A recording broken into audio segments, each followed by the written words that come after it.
हरे कृष्णा। आप सब लोग का स्वागत है भक्ति वैभव कोर्स में। हम लोग स्टडी कर रहे हैं श्रीमद् भागवत महापुराण। हम लोग 9वें अध्याय में हैं। लास्ट टाइम हम लोग श्लोक नंबर 32 पे रुक गए थे।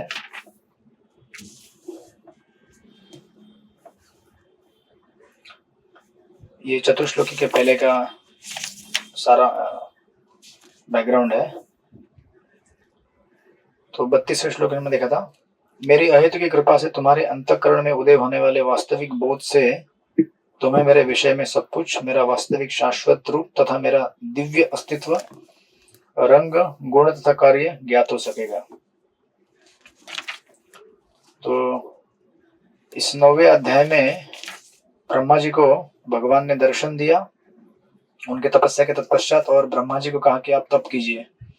ब्रह्मा जी के तप करने के पश्चात भगवान ने अपने वैकुंठ धाम और अपना दर्शन दिया। फिर जब ब्रह्मा जी से पूछा गया कि आपको और कुछ चाहिए क्या, आपको और कुछ जानना है, उस समय ब्रह्मा जी ने जो चीजें पूछी थी, श्लोक नंबर 25, 26 है ना, 27, 28, यहाँ पर इन श्लोकों का उत्तर देते समय, खास करके 24 से हमने प्रारंभ किया था। फिर 26, 27, 28, 26, 27, 28 और 29, 30 इन श्लोकों में उन्होंने जो प्रश्न पूछे उनका उत्तर देना प्रारंभ करते हैं भगवान यहाँ से 33 वर्ष से, जो कि चतुर्श्लोकी की श्रृंखला है, 33, 34, 35, 36। तो चतुर्श्लोकी का ये पहला श्लोक है जिसका बैकग्राउंड आपको आता है श्लोक नंबर 26 में। अगर आप देखेंगे पीछे जाकर, श्लोक नंबर 26 में ब्रह्मा जी ने पूछा था, तथापि ये भगवान, मेरी आपसे प्रार्थना है कि मेरी इच्छा पूरी करें। क्या इच्छा है उनकी? कृपया मुझे बताएं कि दिव्य रूप के होते हुए भी आप संसारी रूप किस प्रकार धारण करते हैं, यद्यपि आपका ऐसा कोई रूप नहीं होता। Right. So now this question, ये न केवल भगवान के लिए बल्कि जीवात्माओं के लिए भी इंडिकेट करेगा। Recording in progress. क्योंकि जीवों का भी, ऑफ कोर्स, भगवान का जो मटेरियल रूप है वो जीवों के रूप से थोड़ा अभिन्न है, बट जीव भी इस जगत में रूप धारण करते हैं। राइट। और आध्यात्मिक जगत में भी उनका एक रूप होता है। तो ये प्रश्न था 26वें श्लोक में कि आपके भौतिक और आध्यात्मिक दोनों रूप के बारे में बताएं। राइट। उसका उत्तर देते समय भगवान जब प्रारंभ किए थे 31 नंबर के श्लोक से, 31, 32, इन दो श्लोकों में जो कि हमने लास्ट टाइम देखे थे, और उसमें भगवान ने कहा था कि मैं आपको इन्हें संपूर्ण ज्ञान दूंगा। शास्त्र में वर्णित मुझसे संबंधित ज्ञान अत्यंत गोपनीय है, उसे भक्ति के समन्वय द्वारा प्राप्त किया जा सकता है। तो इसका कहने का अर्थ है कि आज जब हम पढ़ने जा रहे हैं प्रथम श्लोक, उसमें केवल ज्ञान दिया है, ठीक है, उसका साक्षात्कार हमें नहीं होगा। साक्षात्कार करने के लिए हमें क्या चाहिए? श्लोक नंबर 32 में जो, नॉट 32 या 32 में, या फिर सॉरी 31 के अंदर ही, 31 श्लोक में, ये बड़ा इंपॉर्टेंट श्लोक है 31 चतुर्श्लोकी को समझने के लिए। क्योंकि कई बार हम लोग प्रोसेस जान लेते, एंड रिजल्ट जान लेते हैं, लेकिन प्रोसेस नहीं जानते। जैसे गीता के द्वितीय अध्याय में देहिनोस्मिन यथा देहि, जो श्लोक है, ये सबको याद रहता है, मेमोराइज भी कर लेते हैं सब लोग, सबसे हाईली मोस्ट कोटेड श्लोक है। लेकिन हमारे बहुत सारे आचार्य कहते हैं इस श्लोक को समझने के लिए 13.14 बड़ा इंपॉर्टेंट है ना। 14 और 15, स्पेशली 14, मात्रा स्पर्शस्तु कौन्ते शीतोष्ण सुख दुःखदा। क्योंकि एक एंड रिजल्ट मतलब आपने बता दिया कि कंक्लूजन क्या है, लेकिन कंक्लूजन को खुद से आत्मसात करने के लिए आपको उसको प्रैक्टिस करना पड़ेगा। राइट। जैसे है ना, कोई बिजनेसमैन बना लेता है एक प्लान कि हमें इतना इतना प्रॉफिट निकालना है, सब बन जाता है पेपर के ऊपर, लेकिन एग्जीक्यूट करने के लिए काम तो करना पड़ेगा ना। सिर्फ पेपर नॉलेज से काम नहीं बनता है। सिमिलरली यहाँ पर श्लोक नंबर 33 में हमें आज जो मिलने वाला है वो केवल नया नॉलेज मिलने वाला है भगवान के बारे में। बट देन उसको साक्षात्कार करने के लिए चतुर्श्लोकी के चौथे श्लोक तक पहुंचना पड़ेगा आपको। इवन सेकंड और थर्ड इसमें भी प्रक्रिया नहीं है, इसलिए जो हमने 31 में देखा था, सॉरी 32 में, 31 में ज्ञानम परमम गुह्यम में यद विज्ञान समन्वितम रहस्यम तदंगम च गृहाण गदितमया, ये जो आई थिंक लास्ट क्लास के मैंने रिकॉर्डिंग आपको दिया नहीं, जो लोग मौजूद थे उनको पता रहेगा। 31 में हमने बहुत सारा ब्रेकअप किया था उसका, अगर आपको याद रहेगा तो, है ना। ग्रहण मतलब सुनने का प्रयास करो, ज्ञानम परमम गुह्यम मतलब मैं आपको बताऊंगा मेरे आध्यात्मिक और भौतिक रूप के बारे में, जो कि अभी 33 वर्ष में बताने जा रहे हैं भगवान। और ये कैसा है, यद विज्ञान समन्वितम, ये केवल आपको जानकारी नहीं मिलेगी बल्कि साक्षात्कार भी आपको मिलेगा इसका। लेकिन कैसे, सरहस्यम, इसका मैं साक्षात्कार दूंगा, उसके लिए क्या करना पड़ेगा, तद अंगम, तद अंगम यानी कि आपको साधना भक्ति करनी पड़ेगी। साक्षात्कार क्या है, प्रेमा भक्ति, राइट। भगवान से प्रेमा भक्ति करने के बाद हम भगवान का रूप जान सकते हैं, लेकिन प्रेमा भक्ति करने के लिए पहले क्या करना पड़ेगा, साधना भक्ति, राइट। ये इस बैकग्राउंड के साथ हम प्रारंभ करेंगे अभी श्लोक नंबर 33 से।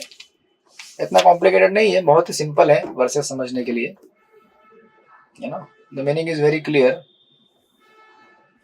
जैसे जैसे हम उसको लेंगे। और ये तो हम अभी खाली थियरी पढ़ेंगे, इसका साक्षात्कार हमें तब होगा जब हम लंबे समय तक साधना भक्ति करेंगे और साधना भक्ति से प्रेमा भक्ति प्राप्त करेंगे, है ना। और फिर जब प्रेमा भक्ति होगी तब आपको ये 33 वर्ष समझ में आएगा एक्चुअली।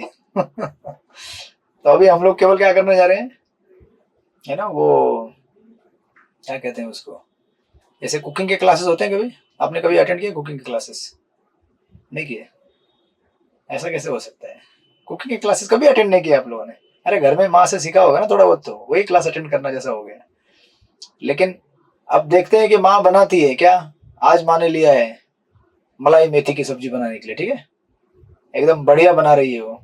आप भी देखते हैं, आप नोट डाउन कर, शायद नोट डाउन करते हो कितना ग्राम है ना उसमें क्रीम जाना चाहिए, कितना मेथी, कैसे उसको तोड़ना है, आपने पेपर में बना के ले लिया, दैट इज योर थियरी।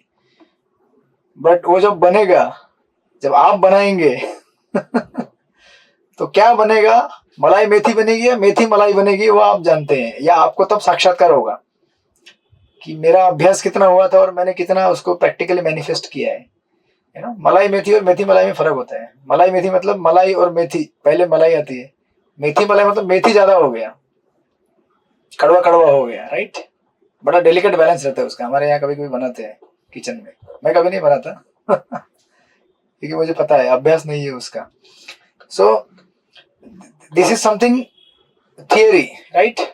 और कई दशकों तक इसका अभ्यास करने के बाद हमें इसका साक्षात्कार होगा, बट थियरी से start. So now when you begin 33rd, पढ़िए सृष्टिपति प्रभु श्लोक नंबर 33। हरे कृष्ण प्रभु जी, दंडवत प्रणाम। अहमेव आसमेव अग्रे नान्यदियत् सत् परम पश्चादहम यदेतच्च यो अवशिष्येत सो सम्यहम्। हे ब्रह्मा, वो मैं ही हूँ जो सृष्टि के पूर्व विद्यमान था, जब मेरे अतिरिक्त कुछ भी नहीं था। तब इस सृष्टि की कारण स्वरूप भौतिक प्रकृति भी नहीं थी, जिसे तुम अब देख रहे हो वो भी मैं ही हूँ, और प्रलय के बाद जो शेष रहेगा वो भी मैं ही हूँ। हरे कृष्ण प्रभु जी, हरे कृष्ण। ये कैसा गीता सार जैसा है, जो हुआ अच्छे के लिए होगा जो होगा अच्छे के लिए होगा, जो नहीं हुआ वो भी अच्छा हुआ ऑफकोर्स वो उसका जो मीनिंग है वो लोग गलत इंटरप्रिटेशन देते हैं, बट ये इतना कंडेंस्ड वर्स है, और स्पेशली ये जो 4 वर्सेस हैं, क्योंकि ब्रह्मा जी ने जब भागवत सुनी पहले तो 4 ही ये श्लोक सुने, उन्होंने थोड़ी 18,000 श्लोकों की भागवत सुनी थी। तो विचार कीजिए कि 18,000 श्लोकों का मर्म इन 4 श्लोकों में भरा हुआ है, मतलब इसको कितना डिकोड करना पड़ेगा। तो ऑफकोर्स हम लोग ज्यादा डिकोड नहीं करेंगे, जितना हो सकेगा उतना, हमारे पूर्ववर्ती आचार्य और यहाँ प्रभुपाद ने जितना दिया है थोड़ा बहुत। तो इसके 4 लाइनें, 4 स्टेटमेंट इस श्लोक में आते हैं, है ना। सबसे पहली लाइन है अहम एवासम एवाग्रे, राइट। आप उसको वहां पे मार्क डाउन कर सकते हैं, अहम एवासम एवाग्रे। इसका सीधा सीधा अर्थ दिया है, अग्रे मीन्स बिफोर। अभी देखिए, जब हम इस वर्ष को स्टडी कर रहे हैं तो आपको पहले कॉन्टेक्स्ट समझना पड़ेगा। कॉन्टेक्स्ट मतलब आपने कभी हमेशा सुना होगा ये कॉन्टेक्स्ट एंड टेक्स्ट, सुना होगा ना, नहीं सुना है? कॉन्टेक्स्ट एंड टेक्स्ट, उसे क्या कहते हैं हिंदी में? संदर्भ। कोई भी श्लोक, उसका अर्थ अगर समझना है तो उसके आगे और पीछे वाले श्लोकों का संदर्भ लेना जरूरी होता है। आइसोलेशन में निकाल नहीं सकते आप कोई भी श्लोक, है ना। नहीं तो कोई भी श्लोक अगर आइसोलेशन में एक ऐसा कोई भी उठा लिया, उसका कुछ भी गलत अर्थ निकल सकता है ना। जैसे एनवाई में लिखा है या फिर उपनिषद में लिखा हुआ है गोदमन। गोदमन का अर्थ होता है इंद्रियों का दमन करना, लेकिन उसका दूसरा भी अर्थ निकल सकता है। गो मतलब काऊ और दमन मतलब उसका दमन करना, गाय को मारना। सो कॉन्टेक्स्ट टेक्स्ट समझना बड़ा इंपॉर्टेंट है। बिना संदर्भ समझे अगर आप कोई रेफरेंस उठाते हैं शास्त्र में से, तो आप उसको मिस इंटरप्रेट कर जाएंगे। जैसे प्रभुपाद ने कहा book distribution is very important, लेकिन क्यों इंपॉर्टेंट है उसके आगे पीछे जोड़ना पड़ेगा ना। नहीं तो किचन वाला बोलेगा जाओ फिर बुक डिस्ट्रीब्यूशन इंपॉर्टेंट है ना, जाओ प्रसाद लेने के लिए मत आओ। अगर वॉलंटियर पूछेंगे प्रसाद के लिए, बोलेगा नहीं नहीं सभी बुक डिस्ट्रीब्यूशन कर रहे हैं, आप प्रसाद बनाओ। तो एम्फसिस और रेफरेंस उसको ब्रॉडली देखना बड़ा जरूरी है, यू नो, ब्रॉड पिक्चर में, अदरवाइज यू कंफ्यूज। तो यहां पर इस समय ये अग्र का अर्थ होता है बिफोर क्रिएशन, सृष्टि करने के पहले। कौन सी सृष्टि? हाँ बोलिए अनुपमा शक्ति माता जी। हाँ, क्योंकि आध्यात्मिक सृष्टि की कभी सृष्टि होती नहीं है। आध्यात्मिक सृष्टि एवर एग्जिस्टिंग और हमेशा अस्तित्व में है। जैसे जीव कभी निर्माण नहीं किया जाता, जीव हमेशा से एग्जिस्टेड है। आप बोलेंगे कैसे? अभी आपको समझ में नहीं आएगा, क्योंकि हम उस टाइम जोन में काम कर रहे हैं जहां पे ये समझना कठिन है। जब आप इस टाइम जोन के बाहर जाएंगे तो आपको समझ में आएगा, राइट। जैसे कोई मेंढक अगर एक कुएं के अंदर बैठा हुआ है, उसको मालूम नहीं है कि इससे बड़ा भी कुछ बड़ा समंदर होता है। वो उस चार दीवारों के अंदर ही उसका संकुचित बुद्धि है, उस उतना तक ही उसका लिमिट है सोचने का, राइट। सो नाउ यहाँ पे कहते हैं अहम अग्रे, अग्रे मतलब before creation, right. So this is first line इस श्लोक की। मैं वही हूं जो सृष्टि के पूर्व विद्यमान था। सृष्टि यानी कि भौतिक सृष्टि का भौतिक सृष्टि की निर्मित, उसके पहले मैं ही था, right. This is statement number 1। Second फिर कहते हैं नान्यत, ये पहला आपको क्लियर हो गया, राइट। इसका और अर्थ डिटेल में देखेंगे, लेकिन 4 पहले लाइन ठीक ठीक से लीजिए। अहम एवासम एवाग्रे, सृष्टि के पहले मैं ही था, एज सिंपल एज। सेकेंड नान्यत यत् सदसत परम, राइट। अब प्रभुपाद तो बहुत सिंपलिस्टिक देते हैं।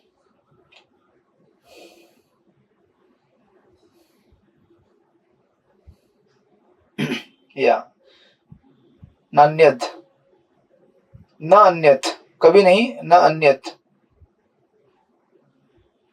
सत असत, राइट। अभी आप अगर वर्ड टू वर्ड में देखेंगे, सत असत का अर्थ देखिए, कार्य और कारण।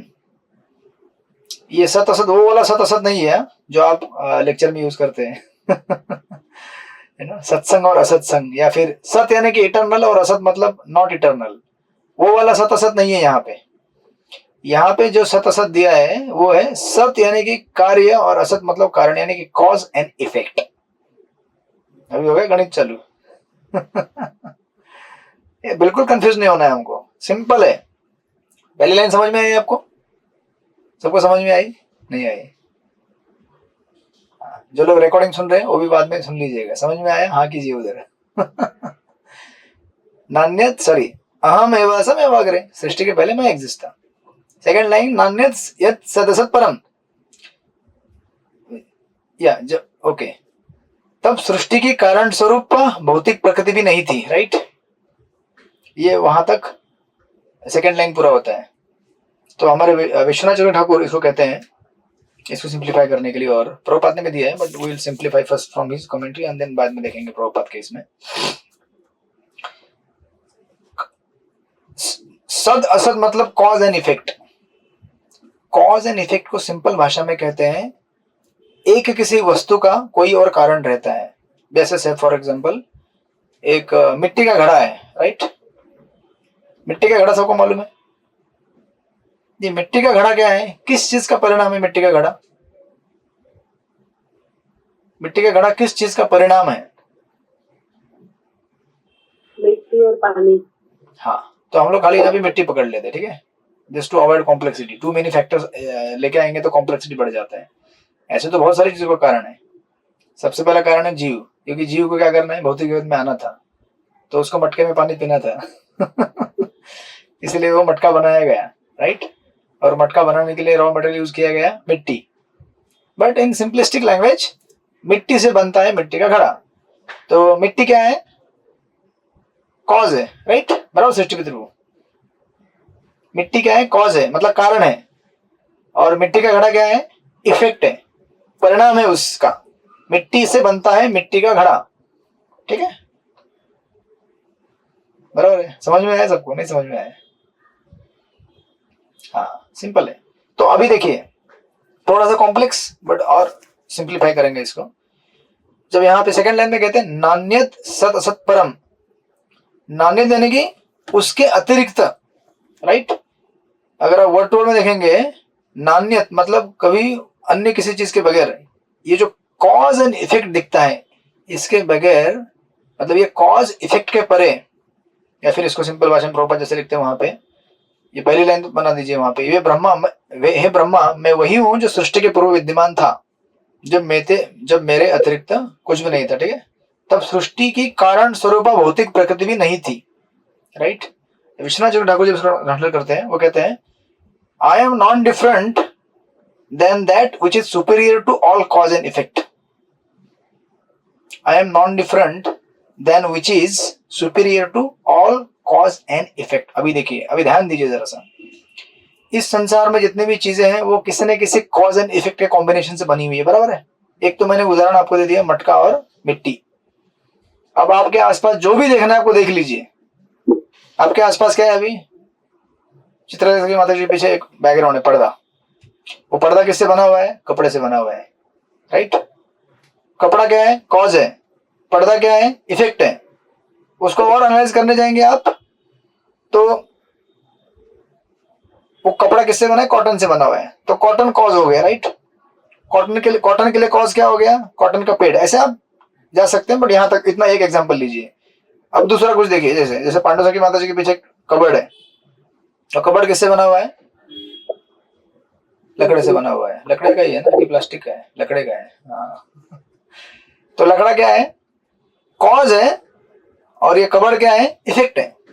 उसी प्रकार ये भौतिक शरीर हमारा है। ये भौतिक शरीर किससे बना हुआ है, पंच तत्व से, राइट।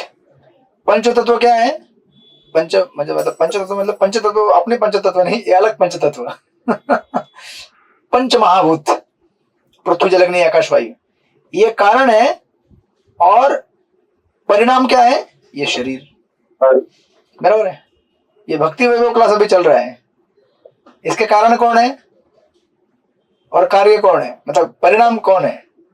कारण है आप, और परिणाम में यहां बैठा हूं, मतलब लेक्चर चल रहा है, राइट। आपको ये स्पिरिचुअल है।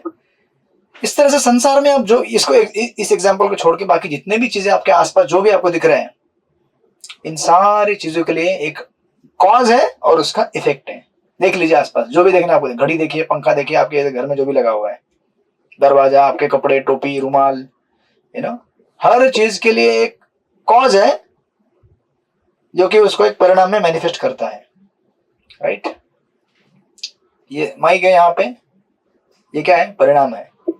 इसका कारण क्या है, प्लास्टिक जिससे बना हुआ है, या फिर अंदर इलेक्ट्रोमैग्नेटिक वायरिंग वगैरह किया हुआ है, मैग्नेट है, ये सब उसके कारण है, राइट। तो इस तरह से यहाँ पे कहते हैं I am non different than which is superior to all cause and effect. उसको प्रभुपाद ने यहाँ पे इस तरह से लिखा है, या फिर हिंदी में ज्यादा क्लियर नहीं होता है, या फिर अभी छोड़ दीजिए। अब यहाँ पे आप खाली संस्कृत के श्लोकों को यहाँ पे ऐसा पकड़ लीजिए, नान्यत यत सदसत परम। जो भी आपको यहाँ पे सद असत चीजों से बना हुआ दिखता है कॉम्बिनेशन, उससे मैं क्या हूं, मतलब उससे क्या हूं मैं, सुपीरियर हूं, राइट। मतलब वो जो भी सुपीरियर कहा जाता है इस जगत के सत असत के परे। अच्छा, आप अभी ये बताइए मुझे, इस जगत के सत असत के ऊपर क्या है, मतलब कॉज एंड इफेक्ट तो पूरा ब्रह्मांड इसी से बना हुआ है, राइट। कोई ये कारण है, उसकी वजह से दूसरा परिणाम उत्पन्न हुआ है, इसके परे क्या है? परम सत्य। हाँ, अभी आप बराबर पकड़ लिए हैं उस परम सत्य को, बराबर ना? जो भी सत असत यानी कि कॉज एंड इफेक्ट, कारण और परिणाम, इनके परे जो भी चीज संसार के इससे परे है वो है परम सत्य कहते हैं सिंपल भाषा में। क्योंकि ये क्या है, सारे वेदांत का सार है इन 4 श्लोकों में, इसलिए ये इतना कोडेड मीनिंग है इसका। अब परम सत्य जब आप कहते हैं, इसी परम सत्य को एक शब्द दिया गया है ब्रह्म करके, बराबर बराबर ना? ब्रह्म कहते हैं ना, इसलिए आपने देखा कई गाने आपने ऐसे सुने होंगे या कई कविताएं सुनी होंगी, है ना, अनेक अनेक संप्रदाय में लिखी जाती है। मतलब जो निराकारवादी वो कहते हैं निर्गुण पर ब्रह्म, वही क्या है, सब चीजों का मूल कारण है, राइट? ब्रह्म कहते हैं, पर ब्रह्म में नहीं, तो ब्रह्म पर ब्रह्म कहते हैं, राइट? जब ब्रह्म कहते हैं आप, तो आप भगवान को डायरेक्टली इंडिकेट नहीं कर रहे हैं, इनडायरेक्टली कह रहे हैं। इसलिए देखिए ना, जो मायावादी लोग होते हैं या फिर जो निर्विशेषवादी लोग होते हैं, वो क्या कहते हैं? नैति नैति नैति। अच्छा, ब्रह्म कौन है? चित्रलेखा माता जी, ब्रह्म कौन है? आप जब ज्ञानी बनेंगे, आपको समझा रहा हूं मतलब आप जब ज्ञानी बनेंगे या फिर आप संसार में अगर समझो, से फॉर एग्जांपल आप शुद्ध प्रेम को ढूंढ रहे हैं, आप बोलते हैं ना, ये एक प्रेम एक्सपीरियंस किया ना, ये सच्चा प्रेम नहीं है, इसमें भी स्वार्थ है। दूसरा सेकंड लेवल का प्रेम ना, इसमें भी सच्चा स्वार्थ भरा हुआ है। इसमें देखते हैं ना, इसमें भी नहीं है। अच्छा, इसमें देखते हैं नहीं, ऐसा करके आप इस्कॉन तक पहुंच गए, राइट? अब इस्कॉन के अंदर आने के बाद कुछ भक्त आपको धोखा दे देते हैं बोलते हैं ना, ये भी सच्चा नहीं है, राइट? तो ऐसे करते करते करते करते करते करते करते आप, है ना, गुरु महाराज तक पहुंच गए होंगे। हाँ, ये सच्चा लग रहा है। ये व्यक्ति जो प्रेम करता है ना मुझसे, ऑफ कोर्स आपके गॉड सिस्टर गॉड ब्रदर भी रहेंगे, जो भी रहेंगे वो भी आप परखेंगे, और परखने के बाद मालूम पड़ेगा सच्चा प्रेम करते कि नहीं करते। अगर गुरु केंद्र बिंदु है तो आपको फाइनली मालूम पड़ता है कि ये सच्चा प्रेम नहीं था, ये प्रेम नहीं था, ये नहीं था, नहीं था, नहीं था, नहीं था, नहीं था, नहीं था, नहीं था, नहीं था, वो है। आप समझ रहे हैं मैं क्या बताने की कोशिश कर रहा हूं आपको? ये ज्ञानी की भाषा होती है, अनुकंपा शक्ति माता जी, बराबर ना? इसको कहते हैं नैति नैति नैति। तो ब्रह्म क्या है? ये दिखने वाला सामने टेबल, ये नहीं है। ये हवा नहीं है। अच्छा, ये जल, ये नहीं है। अच्छा, मन नहीं है, बुद्धि नहीं है, अहंकार नहीं है, उसके आगे है कुछ तो, राइट? इस तरह से जब संसार के अनेक अनेक कॉज इफेक्ट को ट्रांसेंड करते मतलब बाईपास करते करते करते करते करते करते आप ऊपर तक पहुंचते हैं, आपको मालूम नहीं है वो क्या है, इसलिए उसको कह देते हैं ब्रह्म। ठीक है, ये प्रिलिमिनरी मतलब प्राथमिक जांच है किसी भी व्यक्ति की संसार में जो भगवान की खोज करता है। उसको मालूम नहीं पड़ता है कि कौन है एक्चुअली साक्षात ईश्वर कौन है। इसलिए देखिए, आपको ऐसे कई लोग मिलेंगे, मेरे को ऐसे तो कई मिलते रहते हैं जब हम गीता कोर्स कंडक्ट करते हैं। मैं उनको बोलता हूँ, अच्छा आप बताइए डेफिनेशन भगवान की, भगवान कौन है? बोलते हैं भगवान तो हमें मालूम नहीं, लेकिन हमें ऐसा लगता है कि कोई तो एनर्जी है जो संसार को चला रही है। बोलते हैं ना ऐसे लोग, कोई तो शक्ति है जो इस ब्रह्मांड को चलाती है, जो हमारे सारे कार्यों को कंट्रोल करती है, बराबर? उनको डायरेक्टली मालूम नहीं है भगवान है करके, but they kind of interpretation निकालते हैं, खोज करते हैं, और जानते हैं कि कोई तो है जो हमारे कार्यों को नियंत्रित करने वाला है। डायरेक्ट भगवान है करके मालूम नहीं है। तो ऐसे व्यक्ति को यहाँ पे भगवान कहते हैं नान्यत सत असत परम। I am non different than that which is superior to all cause and effect. मैं उस चीज से, अभी ठीक से सुनने का कोशिश कीजिए, मैं उस चीज से अभिन्न हूं जो इस जगत के कॉज एंड इफेक्ट, सत एंड असत के परे जो है ना, मैं उससे अभिन्न हूं। मतलब भगवान इनडायरेक्टली कह रहे हैं, इसे आप ब्रह्म कहते हैं, मैं उससे अभिन्न हूं। बड़ा हाईली कोडेड वर्स है ये। नहीं समझे अभी तक सृष्टिपति प्रभु? समझ गए? किसको समझ में नहीं, किसको समझ में नहीं आया? बरसाना किशोरी माता समझ में आया? हाँ, कौन बोल रहे हैं? समझ में आया कि नहीं आपको? नहीं आया पर जी, दोबारा प्लीज। पहली लाइन समझ में आई, अहम एवं सम एवं अग्रे, सृष्टि के पहले मैं ही था। बड़ा सिंपल है समझने के लिए। आपका घर जब बना उसके पहले आप ही अकेले थे, आपकी पत्नी बच्चे साम्राज्य आने के पहले, बराबर आप ही थे ना अकेले। फिर आपने बनाया होगा बहुत बड़ा भंडार, पत्नी आ गई, बच्चे आ गए, फिर उनके नामकरण हुए, फिर उनके लिए स्कूल आ गया, राइट, सिंपल। सेकंड भगवान बोलते हैं नान्यत यत सत असत परम। सत असत यानी कि किसी भी चीज के लिए एक कारण होता है, उससे वो चीज उत्पन्न होती है, उसको कहते हैं सत असत। सिंपल भाषा में लिखा है वहां पे कार्य और कारण। तो मिट्टी का घड़ा बनता है मिट्टी से, पेन बनता है प्लास्टिक से, हमारे घर की छत बनी है किससे बनी है जिससे भी बनी है, और रॉ मटेरियल है आपका, उससे छत मैनिफेस्ट हुई है। ऐसे संसार में हर चीज के लिए एक सिंपल एक्सप्लेनेशन है, हर चीज किसी न किसी दूसरे चीज का कारण है, परिणाम है। भगवान कहते हैं इन सबके परे जो चीज होती है उसे ब्रह्म कहा जाता है, बराबर, उपनिषद की भाषाओं में। That which exist beyond cause and effect, सत एंड असत, कार्य और कारण के अबो जो एग्जिस्ट करता है बेसिकली भौतिक जगत की। बेसिकली कहने का सिंपल भाषा ये है कि भौतिक जगत के परे जो जगत है उसे आध्यात्मिक कहा जाता है, या इस भौतिक जगत के परे जो एग्जिस्ट करता है उसे स्पिरिचुअल कहा जाता है, उसे उस भाषा में ब्रह्म कहते हैं ये लोग। ओके, ब्रह्म यानी कि सिंपलिस्टिक भाषा में वर्ड टू वर्ड उसका मीनिंग होता है something which is not made of matter, जो किसी भी जड़ पदार्थ से बना हुआ नहीं है। पृथ्वी जल अग्नि आकाश वायु मन बुद्धि अहंकार इससे बना हुआ नहीं है, उसके परे जो है उसको कहते हैं ब्रह्म। और भगवान यहाँ पे कहते हैं मैं उस ब्रह्म से अभिन्न हूं, यानी कि इनडायरेक्टली भगवान क्या कहते हैं, मैं ही वही ब्रह्म हूं। समझ में आया? That's the second line, right.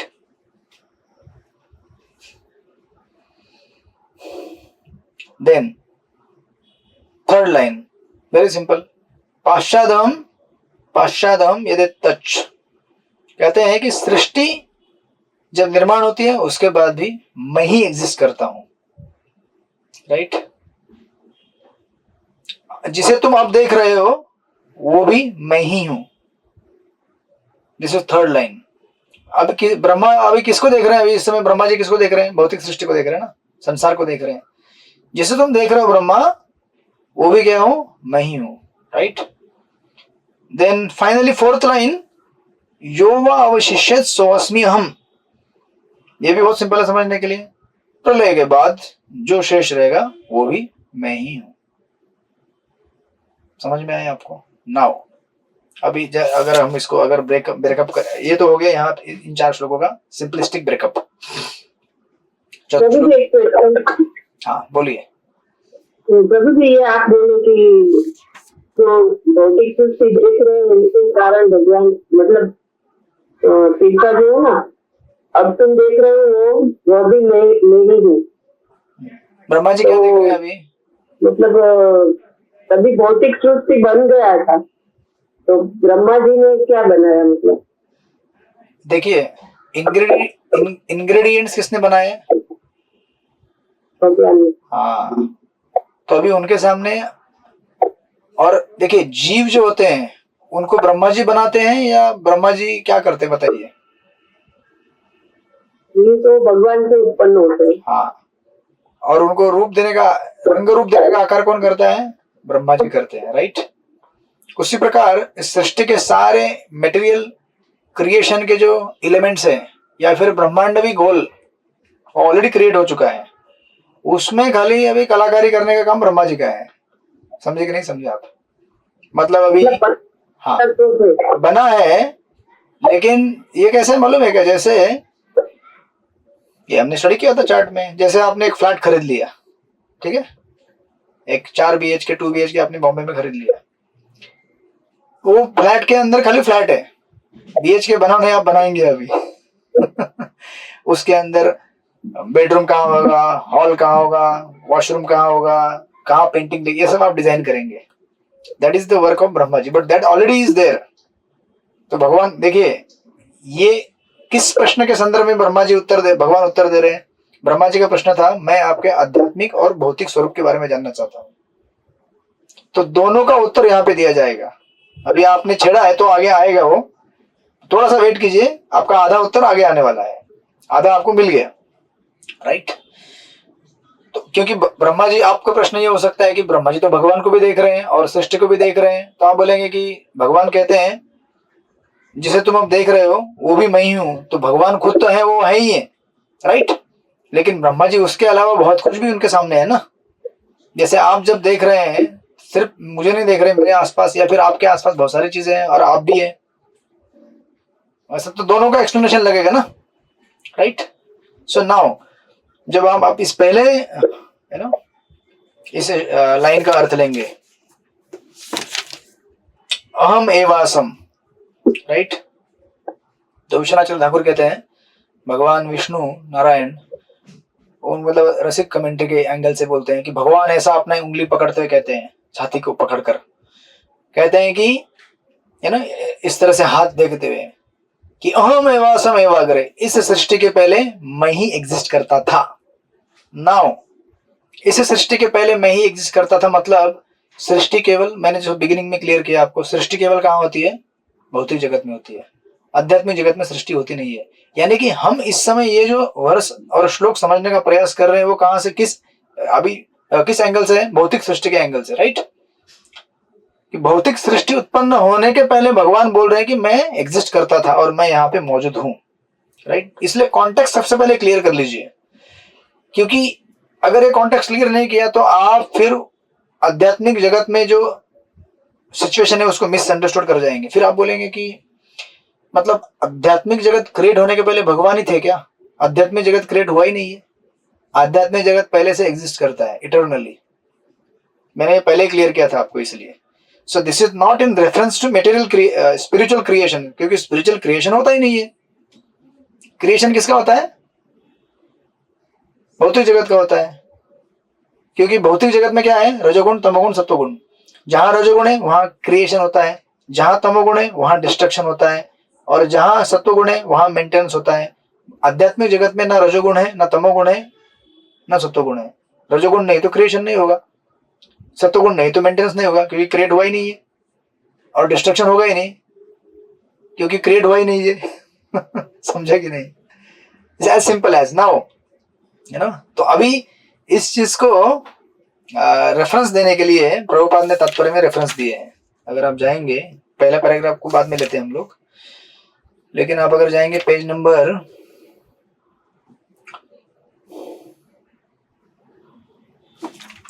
513 में देखिए, एक अंदर बीच में श्लोक दिया, वासुदेवो वा इदम अग्र आसीन न ब्रह्मा न च शंकर एको नारायण आसीन न ब्रह्म निशान आदि। मिला 513 में। सृष्टि के पूर्व वासुदेव के अतिरिक्त कुछ भी नहीं था, न तो ब्रह्मा थे न शंकर, केवल नारायण थे, कोई दूसरा नहीं, न ब्रह्मा न ईशान। बराबर है, एक रेफरेंस है। ऐसे अनेक अनेक रेफरेंस अनेक अनेक जगह पे प्रभुपाद ने भागवत में अनेक अनेक जगह पे दिए हैं। उसमें से आपने एक ये भी परपोर्ट सुना होगा, कौन सा जानते हैं? ये अपना श्लोक सुना होगा, एक को बहुश्याम। सुना है आपने? ये सुना ना? सृष्टि पत्र एक को बहुश्याम यहाँ नहीं दिया है, बट गीता में और कई जगह पे दिया है। यानी कि एक भगवान को अनेक बनने की इच्छा हो गई।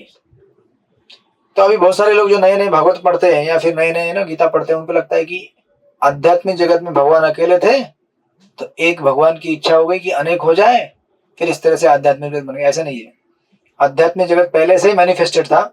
ये जो बोल रहे हैं ना, एक भगवान को अनेक होने की इच्छा हुई, ये रेफरेंस किसके लिए है? भौतिक जगत के लिए। अब आप सृष्टि का क्रम देखिए, जब प्रलय आता है, अंतिम डिसोल्यूशन होता है, सारे जीव जो इस जगत से पास आउट होके आध्यात्मिक जगत में नहीं जाते, जो फेल हो जाते हैं, वो कहाँ जाते हैं? कहाँ जाते हैं वो?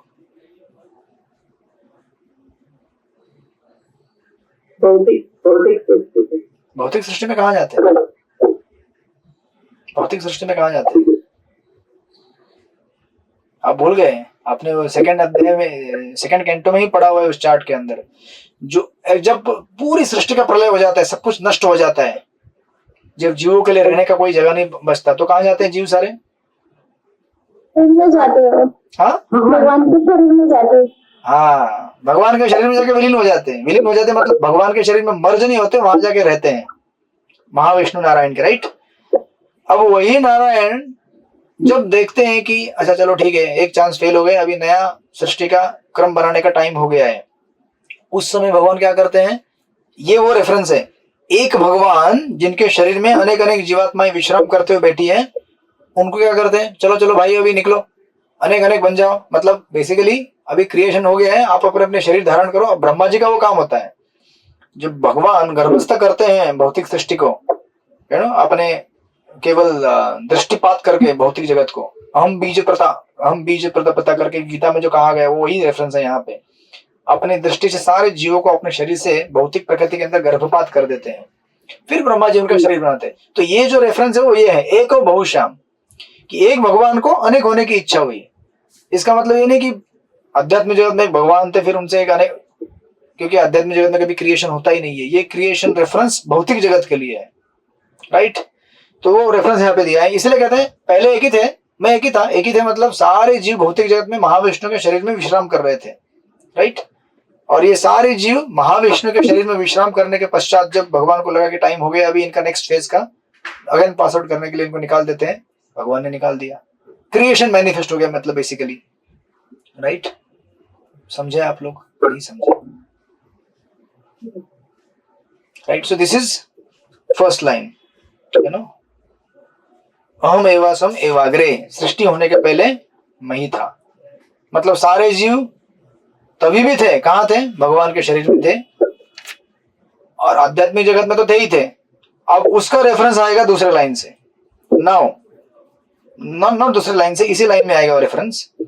अभी देखिए, ये हमारे आचार्य कहते हैं कि जब भगवान बोलते हैं कि मैं खुद एग्जिस्ट करता था, यू नो, मैं अकेला था, अब भगवान रहेंगे तो कहीं ना कहीं रहेंगे ना, उनका एक जगह होगा ना, स्थान रहने का स्थान होगा कि नहीं? वो स्थान क्या है, उसको इंडिकेट किया जाता है आध्यात्मिक जगत को, कि जब भगवान कहते हैं कि मैं अकेले एग्जिस्ट था, मतलब मैं कहीं तो एग्जिस्ट कर रहा हूंगा ना, and that place is spiritual world, right. इस तरह से उसको इंडिकेट किया गया है। नाउ जब धाम को एग्जिस्ट, अभी देखिए ये, क्योंकि ये कोडेड वर्स है, इसमें से एक एक एक करके छान छान के निकाल रहे हैं अर्थ, ठीक है सृष्टिपति प्रभु, एनी कंफ्यूजन? जब भगवान कहते हैं कि मैं अकेला रहा था मतलब कहीं तो रहे होंगे ना, राइट। और वो जो स्थान है जहां पे भगवान रहे थे अकेले मतलब ही only existed, that place is spiritual world. अभी इससे और सेकेंड लाइन का नॉट इंटरप्रिटेशन बट इसका अर्थ निकलेगा, क्या निकलेगा? कोई भी व्यक्ति जब रहता है तो खाली रहता नहीं है, कुछ ना कुछ क्रियाएं करता है ना वो, बराबर है? व्यक्ति मतलब क्या करेगा, कोई ना कोई एक्टिविटी करेगा, राइट। अब वो एक्टिविटी करेगा, राइट, एक्टिविटी किसके साथ करेगा? वो अकेले करेगा। मतलब आप अकेले हैं, कुछ ना कुछ एक्टिविटी करते हैं, you do activity in relation to someone else. अगर एक्टिविटी नहीं, मतलब अगर आप अकेले रह रहे हैं तो और कोई एक्टिविटी नहीं कर रहे हैं, ऐसा हो नहीं सकता, राइट। जो आप, लेकिन अगर आप एक्टिविटी करेंगे तो किसी न किसी के साथ रिलेशनशिप में रहेगा वो। तो ये इंडिकेट करता है किसी न किसी के साथ रिलेशनशिप में एक्टिविटी, मतलब कुछ लोग रहेंगे जिनके साथ आप इंटरेक्ट करते हैं, राइट। वो लोग कौन है? जो आध्यात्मिक जगत में रहने वाले भक्त लोग। ये इसको ऐसा यहाँ पे एक एक करके, you know, step by step निकल आए अर्थ। तो भगवान बोले कि मैं अकेला हूं, लेकिन अकेला कहीं ना कहीं तो रहूंगा ना, और रहने का स्थान क्या है? आध्यात्मिक जगत। अब आध्यात्मिक जगत में अकेला मैं हूं तो मैं कुछ ना कुछ क्रिया करूंगा ना। व्यक्ति है तो व्यक्ति मतलब एक क्रिया करेगा, क्योंकि उसकी इच्छाएं हैं, क्रिया करेगा तो क्रिया करने के लिए कोई ना कोई व्यक्ति चाहिए उसके साथ दूसरा, राइट। वो है आध्यात्मिक जगत के भक्त लोग। तो अभी भगवान अगर इटर्नल है, भगवान बोले ना कि सृष्टि के पहले मैं अकेला था, चाहे आप उसका रेफरेंस यहां भौतिक जगत में पकड़ लीजिए कि भगवान बोले मैं अकेला यहाँ पे हूं, लेकिन मैं अकेला हूं तो लेकिन मेरा रहने का स्थान भी है ना, दैट इज स्पिरिचुअल वर्ल्ड। मैं वहां रहता हूं तो मेरे साथ कोई ना कोई रहता है, क्योंकि मैं क्रिया करूंगा। अकेला मैं व्यक्ति हूं, मैं अकेला ऐसे तो नहीं रह सकता साइलेंट, तो क्रिया करने के लिए मेरे साथ कोई व्यक्ति रहेंगे। तो भगवान सनातन है, उसके हिसाब से भगवान का धाम भी क्या हो गया? सनातन हो गया। अब उनके साथ रहने वाले जो पार्षद रहेंगे वो भी थोड़ी बद्ध रहेंगे या फिर यू नो टेम्पररी रहेंगे, वो भी इटर्नल रहेंगे ना। तो इस तरह से भगवान का स्पिरिचुअल वर्ल्ड मैनिफेस्ट हो गया। भगवान के साथ रहने वाले भक्त लोग मैनिफेस्ट हो गए, और उनके साथ जो क्रियाएं की जाती है उन क्रियाओं को कहते हैं भक्ति, वो भी मैनिफेस्ट हो गई, राइट। इस तरह से उसका अर्थ निकलता है। और देखिए स्कंद पुराण में, ये बलराम शक्ति प्रभु के लेक्चर से मैंने एक कोटेशन उठाया, वहां पे वो कहते हैं, स्कंद पुराण का कोटेशन है, भगवान कहते हैं स्कंद पुराण में कि प्रलय के समय भी मेरे भक्तों का कभी नाश नहीं होता है। इसका अर्थ क्या है? इसका बड़ा गंभीर अर्थ है। प्रलय के समय मेरे भक्तों का नाश नहीं होता है, इसका अर्थ यह है कि जो आध्यात्मिक जगत में मेरे भक्त रहते हैं ना, उनका कभी नाश होता ही नहीं है, क्योंकि प्रलय यहाँ पे होता है, वहां नहीं होता है। ये अर्थ हो गया इसका एक। दूसरा अर्थ जो गीता में दिया गया है, मेरे भक्तों का नाश होता नहीं, मतलब अगर किसी कारणवश भक्त को अपना शरीर बदलना भी पड़े, आध्यात्मिक शरीर ना मिले, जैसे जड़ भरत को हुआ था, भरत महाराज को, तो भी उनकी भक्ति का नाश नहीं होगा, भक्ति उनके साथ बनी रहेगी और उनको जड़ भरत के रूप में अगला मौका मिलेगा भक्ति करने का। या फिर और इसका अर्थ लेना है इवन एकदम भौतिक स्तर पे, हमारा किसी का भी नाश कभी होता है क्या? नाश किसका होता है? भौतिक शरीर का होता है, हमारा नहीं होता है, राइट। इसलिए इस तरह से नाश कभी होता ही नहीं हमारा। समझे कि नहीं समझे आप लोग? इसलिए भगवान कहते हैं मेरे भक्तों का कभी नाश नहीं होता, राइट। सो नाउ इस तरह से ये उसका अर्थ यहाँ पे दिया गया है, यू नो। फर्स्ट देखिए, मतलब ये फर्स्ट लाइन के अंदर कितना अर्थ कोडेड है। अहम एवासम एवाग्रे, सृष्टि के पहले मैं केवल एग्जिस्ट करता था, मैं केवल एग्जिस्ट करता था, मतलब मेरे साथ मेरा धाम भी एग्जिस्ट करता था, क्योंकि मेरा कोई रहने वाला जगह होना चाहिए। अगर धाम है तो धाम में मेरे साथ इंटरेक्ट करने वाले मेरे भक्त भी रहेंगे, राइट। और मेरे भक्त रहेंगे तो उनके साथ कुछ क्रियाएं होंगी, उन क्रिया को कहा जाता है भक्ति की क्रियाएं। इस तरह से एक लाइन से आप इसको अगर डिकोड करेंगे तो भागवत पुराण की पूर्ण विस्तार की जा सकती है, जो कि व्यासदेव ने की है विस्तार बाद में, राइट। हरे कृष्ण। अभी और इसमें थोड़ा सा एक मीनिंग बाकी है। एक मिनट जरा, मैं यहाँ पे चार्जर लगाता हूँ, चार्जर डाउन हो गया है।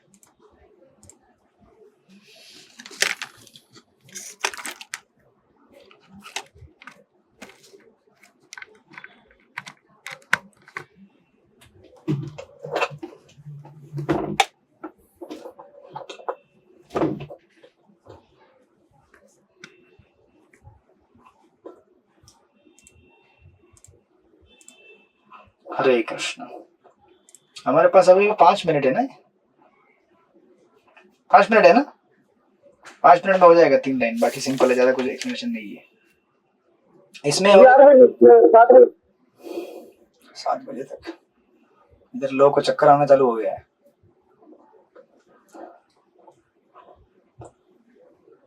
तो यहाँ पे दूसरा अर्थ दिया गया है, राइट। दूसरा नहीं, सॉरी, एक शब्द का एक अर्थ बाकी है, आसम, यू नो। आसम का अर्थ होता है पैसिव, हम एवासम, यू नो, मतलब विश्वनाथ ठाकुर कहते हैं आसम में मतलब पैसिव, इनएक्टिव। ये इनएक्टिव किस संदर्भ में दिया गया है? भौतिक सृष्टि के संदर्भ में, यू नो।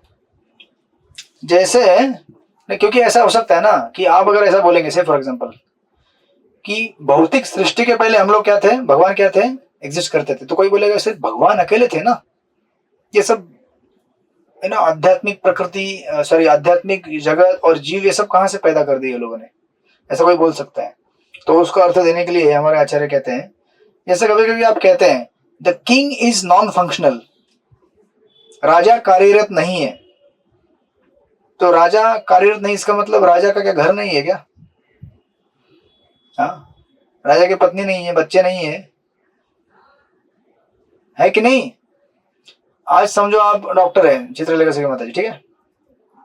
अगर समझो बाद में आपने छोड़ दिया प्रोफेशन, बोले ठीक है अभी हो गया, बहुत इंजेक्शन लगा लिए, है ना, अभी थकान आ गई, अभी नहीं करना है, तो समझो now you become non functional. तो इसका मतलब ये थोड़ी है कि आप खत्म हो गए।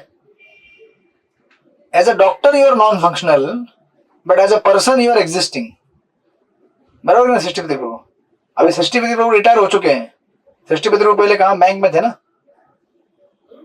हाँ, नाउ बैंक में से नॉन फंक्शनल हो गया, अभी बैंक मैनेजर जो भी थे आप, अधिकारी थे वहां पे, इसका मतलब थोड़ी कि सृष्टिपति रूप नॉन फंक्शनल हो गया, अभी खत्म हो गए। सृष्टिपति रूप is quite fully active in the spiritual world, right. Radha Girdhari मंदिर में फुल्ली एक्टिव है वो। मतलब क्या है कि जब हम कहते हैं कि भगवान पहले एग्जिस्ट थे, मतलब भगवान आध्यात्मिक प्रक्रिया में फुल्ली एक्टिव है, आध्यात्मिक जगत में, आध्यात्मिक क्रियाओं के संबंध में। भले भौतिक जगत के क्रियाओं के संबंध में अकेले हैं अभी वो, सृष्टि के पहले मैं अकेला था, I am alone, but he is not alone actually, अकेले नहीं हो। उनका पूरा सामग्री साम्राज्य पूरा फैला हुआ है आध्यात्मिक जगत में, अपने भक्तों के साथ आदान प्रदान कर रहे हैं। आध्यात्मिक जगत है, भक्त है और भक्ति की क्रियाएं चल रही है, राइट। तो ये उसका ये अर्थ भी यहां से आप दे सकते हैं, राइट। सो बिफोर, तो इसका आप अर्थ ये भी ऐसा जोड़ सकते हैं, बिफोर क्रिएशन, भौतिक प्रकृति निर्माण होने के पहले भगवान अपने आध्यात्मिक जगत में गोलोक या फिर वैकुंठ लोक में बड़े शान से रह रहे हैं, राइट। और यहाँ भौतिक जगत में केवल नारायण के रूप में एग्जिस्ट है। अभी सृष्टि प्रकट होने के पहले कारण दक्ष विष्णु, महाविष्णु के इसमें रूप में कारण ओशन पर पड़े हुए हैं, राइट। ये इसका अर्थ ऐसा निकलता है। Is it clear? समझ में आया सबको पहला? हाँ, सिंपल। नाउ दूसरा अर्थ, दूसरा श्लोक, ये तो मैंने पहले आपको समझा दिया था। नान्यत सद सत्परम, राइट। ये नान्यत सद सत्परम, इसको खाली 1-2-3 चीज जोड़ेंगे यहाँ पे। जो भगवान कहते हैं कि मैं इस जगत के कॉज एंड इफेक्ट के परे जो चीज है जिसको हम ब्रह्म कहते हैं उससे अभिन्न हूं, यानी कि इनडायरेक्टली भगवान कहते हैं वही मैं हूं। और गीता में तो भगवान क्लियरली कहते हैं ब्रह्मणो ही प्रतिष्ठा, ब्रह्म जो है मुझसे क्या है, अधीन है। और आपने गीता के ईशोपनिषद में हमने स्टडी किया था भक्ति चतुर्थ कोर्स में, भगवान के जो 3 रूप है, भागवत में भी स्टडी किया था 2य अध्याय में। भगवान के जो 3 रूप हैं, ब्रह्मेति, परमात्मेति, भगवानिति शब्दते, राइट। भगवान के 3 रूप होते हैं, जो बिगिनिंग होता है ब्रह्म से, उसके बाद आता है परमात्मा, फिर आता है भगवान। जैसे अब दूर से ट्रेन आ रही है, उस ट्रेन की सबसे पहले क्या दिखेगी आपको? लाइट दिखती है। अरे लाइट, ट्रेन आ रही है। तो ट्रेन लाइट तो नहीं है ना, लाइट ट्रेन है क्या?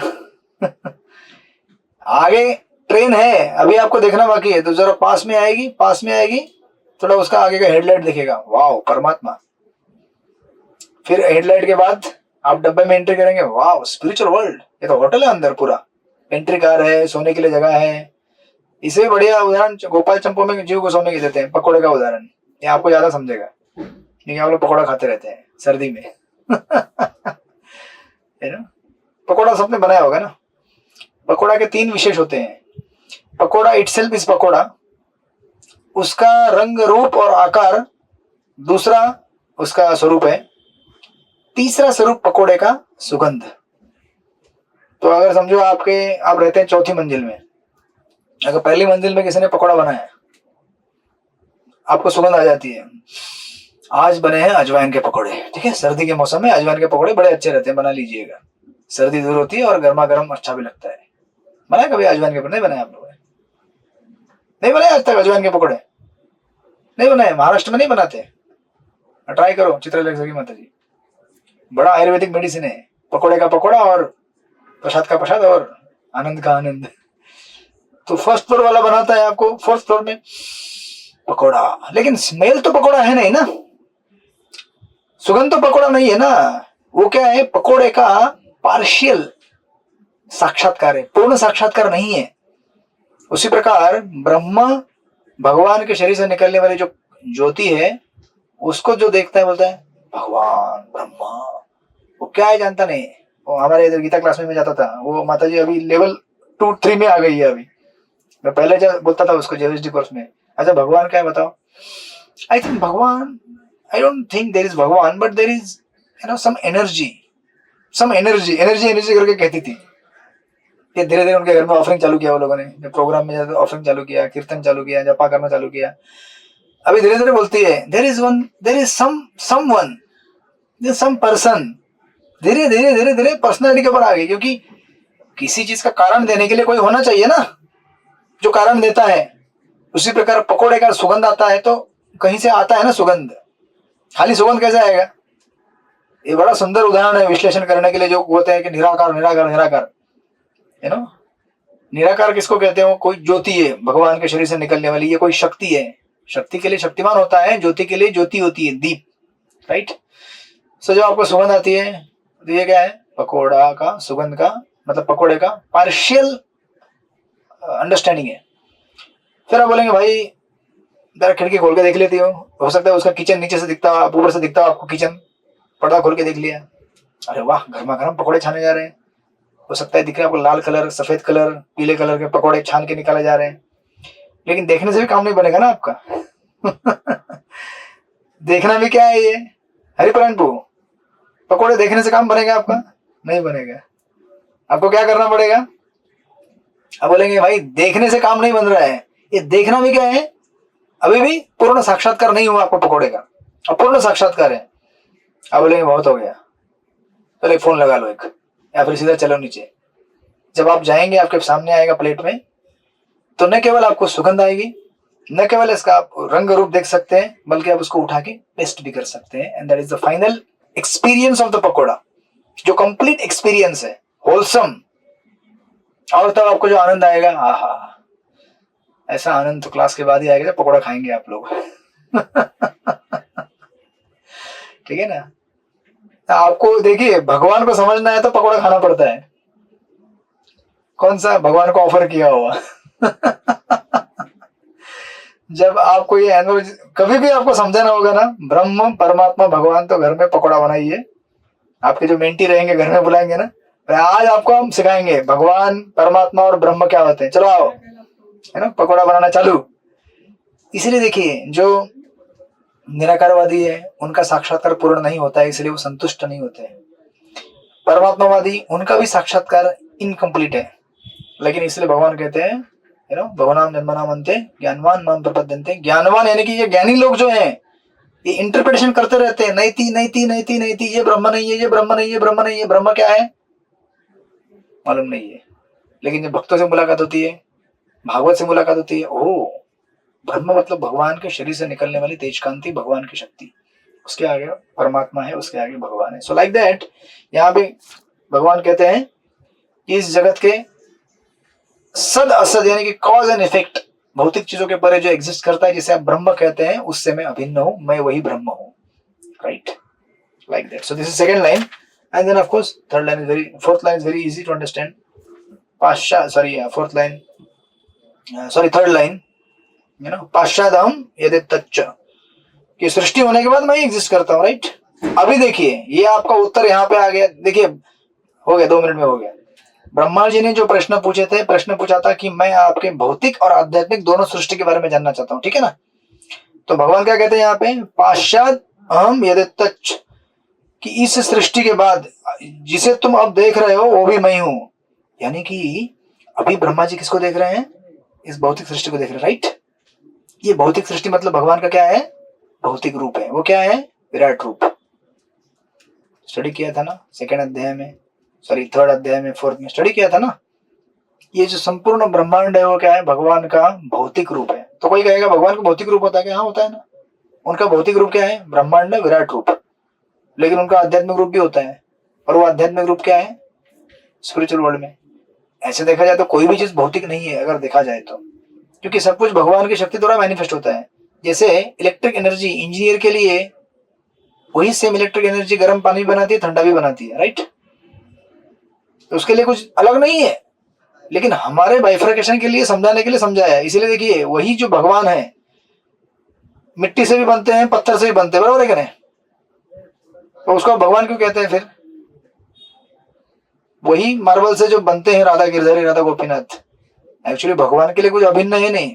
ऑफकोर्स हम शास्त्रों से विधिवत प्राण प्रतिष्ठा करते हैं, उनको इनवाइट करते हैं, कोई उनका बॉडी बना हुआ है मिट्टी से, लेकिन एक्चुअली मिट्टी, भगवान खुद मिट्टी भी है भी नहीं, क्योंकि उनका ये भौतिक साध सामग्री है, उधर आध्यात्मिक साध सामग्री है, राइट। तो इस तरह से after creation I exist and that is universal form, material form, right. तो अभी आफ्टर क्रिएशन मतलब क्रिएशन होने के बाद जो देख रहे हो ब्रह्मा, वो भी मैं ही हूं। तो ब्रह्मा जी क्या क्या क्या, क्या देख रहे हैं, न केवल भौतिक सृष्टि बल्कि अनेक अनेक अवतार, वो भी देखेंगे वो ब्रह्मा जी, राइट। तो वो भी भगवान का एक रूप हो गया।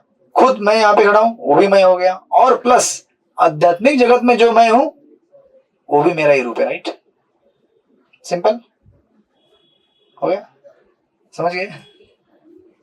हरे कृष्णा, गणित नहीं है, सिंपल है। और लास्ट की लाइन तो एकदम सिंपल है। फिर कहते हैं यो अवशिष्येत सोऽस्मि अहम्। प्रलय के बाद जो शेष रहेगा वही मैं हूं। प्रलय के बाद तो वही है जो क्रिएशन के पहले था, राइट? It's reverse. प्रलय के बाद क्या बचेगा? जो क्रिएशन के पहले था, फर्स्ट लाइन। क्रिएशन के पहले कौन था? मैं था, भगवान बोले। वही meaning, understanding same copy paste कर दीजिए यहाँ पे। सृष्टि के बाद क्या होता है? वापस प्रलय होगा, उसके बीच में मैं हूं। राइट? दो क्लास के बीच में कौन एग्जिस्ट करता है? मैं एग्जिस्ट करता हूं। ये क्लास खत्म हो जाएगा, आप चले जाएंगे। क्लास के समय मैं हूं, क्लास के पहले था। क्लास के बाद मैं एग्जिस्ट करूंगा, आप चले जाएंगे, लेकिन दूसरा क्लास चालू होगा। दूसरे क्लास वाले बोलेंगे यू एग्जिस्ट, यस, क्योंकि आपके क्लास के पहले मैं था, राइट? क्योंकि तब दूसरी क्लास चल रही थी। है क्या सृष्टि प्रभु? बिफोर क्रिएशन मतलब before class I exist, during class I exist, after class also I exist. और मैं यहाँ पे ऐसे एग्जिस्ट कर रहा हूं। मैं तो एक बहुत बद्ध जीव हूं, राइट? मैं अपने आप को मैनिफेस्ट नहीं कर सकता दूसरे, लेकिन भगवान क्या करते हैं? आध्यात्मिक जगत में है, मैं तो यहाँ हूं तो यही हूं, मैं दूसरे किसी सेक्शन में नहीं रह सकता मंदिर के, लेकिन भगवान यहाँ है तो वहां भी है, वहां भी है, हर जगह है। So it is like that. So इस तरह से ये बड़ा आसान है एक्चुअली देखने के लिए, लेकिन साक्षात्कार नहीं होता है ना इसका। इतना सा समझने के बाद भी जब हम इस संसार की क्रिया और कार्यकलापों में मग्न हो जाते हैं तो नहीं देख पाते भगवान को। ये सृष्टि क्या है? भगवान कहते हैं मैं ही हूं। तो अभी आप जाके बाहर देखिए, आप घूमने जाते हैं पिकनिक, पहाड़ देखेंगे, वाह क्या पहाड़ है, रोमांच। मैं और वो इस पहाड़ के ऊपर बैठ के मुरली बजाएंगे, मैं गाना गाएंगे, भगवान नहीं दिखते, बराबर है कि नहीं? जबकि इतना भागवत पढ़े हैं, लेकिन वहां जाने के बाद नहीं दिखते हैं।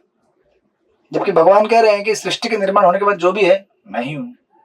इसलिए भागवत हमें वो दृष्टि देता है देखने के लिए, लेकिन अभी भी ये क्या है? थ्योरेटिकल है हमारे लिए।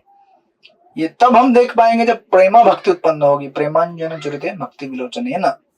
इसलिए चैतन्य चरित्रामृत भी कहते हैं ना, स्थावर जंगम देखे ना देखे तारामूर्ति। मतलब इस जगत में चाहे वो स्थावर हो या जंगम हो, मतलब मोबाइल इमोबाइल जो भी हो, हर जगह जिसके आंखें प्रेम के अंजन से भरी हुई है भगवान को देखता है। जैसे चैतन्य महाप्रभु है ना, वो टोटो गोपीनाथ मंदिर के उधर था ना, क्या था वो, एंट हिल था एक, चीटियों का एक ही है, उसको देखा, अरे गोवर्धन गोवर्धन गोवर्धन, गोवर्धन को समझ के एम्ब्रेस करने के लिए चले जाते थे। समंदर में जाते, अरे यमुना, क्योंकि हर जगह वृंदावन बसा हुआ है आंखों में, राइट? उसी प्रकार ये चौथे श्लोक में जब हम आएंगे तो वहां पे हमें प्रक्रिया दिया जाएगा भक्ति करने का। उस प्रक्रिया को जो हम अडॉप्ट करेंगे, हर जगह हमको भगवान दिखेंगे। क्लास के पहले, क्लास करते समय और क्लास के बाद, right? I exist. Hare Krishna. Pakora बना लीजिएगा घर पे अजवाइन का और साक्षात्कार कर लीजिएगा आज, नहीं तो कल, जैसे भी टाइम मिलेगा। हरे कृष्णा। देखते हैं बाद में फिर हम लोग कल इसके परपोर्ट के 2-3 ज्यादा ये नहीं है, इससे मतलब ऑलमोस्ट क्लियर कर दिया है यहाँ पर प्रभुपाद ने। कल भी क्लास है? कल कौन सा वार है? काफी दिन हो गए, मतलब हफ्ते में एक ही क्लास हो पाती है, किसी तरीके से कर लो ना तो ठीक है, अच्छा लगता है सुनना भी।